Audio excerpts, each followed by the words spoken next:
ఇది జీకే వీధి మండలం గుమ్మరేవుల పంచాయతీ నేలజర్త గ్రామం. నా పేరు కొర్ర మార్కురాజు. డిఏలో రాష్ట్ర అధ్యక్షుడిని పనిచేస్తున్నాను. ఈరోజు నేలజర్త స్కూల్ పిల్లల్ని మీరు చూస్తున్నారు. ఏంటంటే జూన్ 12వ తారీఖుకి స్కూల్ ఓపెనింగ్ అయ్యి ఇప్పటికి 4 నెలలైనా సరే స్కూల్కి టీచర్లు లేరు. మరి ఈ పిల్లలు 126 మంది పిల్లలు ఉన్నారు. ఒక భాష వాలంటరీ ఉన్నాడండి. భాష వాలంటరీతో పాటు మా అబ్బాయికి స్కూల్కి చెప్పమని మా అబ్బాయిని కూడా పంపించము.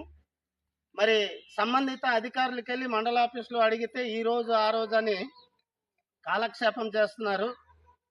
అయ్యా, మరి మీరు ఉద్యోగాలు చేస్తున్నటువంటి మీరు చదువుకుంటేనే ఉద్యోగం చేస్తారా, లేకపోతే చదువుకోకుండా ఉద్యోగాలు మీకు ఇచ్చారా అని నేను అడుగుతున్నాను. ఇంతమంది పిల్లల జీవితంతో మీరు ఆడుకోవడము మంచిది కాదని నేను తెలియజేస్తున్నాను. ఏంటంటే ఈ పిల్లలు ఇప్పుడు కానీ చదువుకోకపోతే ఒక స్మగ్లర్ అవుతాడు, ఒక నక్సలైట్ అవుతాడు, ఒక గూండా అవుతాడు, ఒక తాగుబోతు అవుతాడు. ఈ పిల్లల జీవితాలు అలాగే నాశనం అయితే దానికి ప్రభుత్వమే బాధ్యత వహించవలసి వస్తుంది. తక్షణం కానీ టీచర్ కానీ వేయకపోతే ఈ పిల్లలు గ్యారెంటీగా గంజాయి చేస్తారు, లేకపోతే నక్సలైట్లోకి వెళ్ళిపోతారు. దానికి ప్రభుత్వమే బాధ్యత వహించవలసి ఉంటుంది. ఎంఈఓ గారికి ఈ రోజు ఉదయం 8-9 సార్లు ఫోన్ చేస్తే రెస్పాండ్ అవ్వలేదు. ఎంఈఓ ఎందుకున్నాడు? ఈ ప్రాంతంలో స్కూల్లో ఒక్కరు కూడా టీచర్లు లేదు. నిజంగా మంచి ప్రభుత్వం అంటున్నారు కదా, ఏం చేస్తున్నారండి ప్రభుత్వము? ఏం చేస్తున్నారు ఈ పిల్లలకి స్కూల్లో?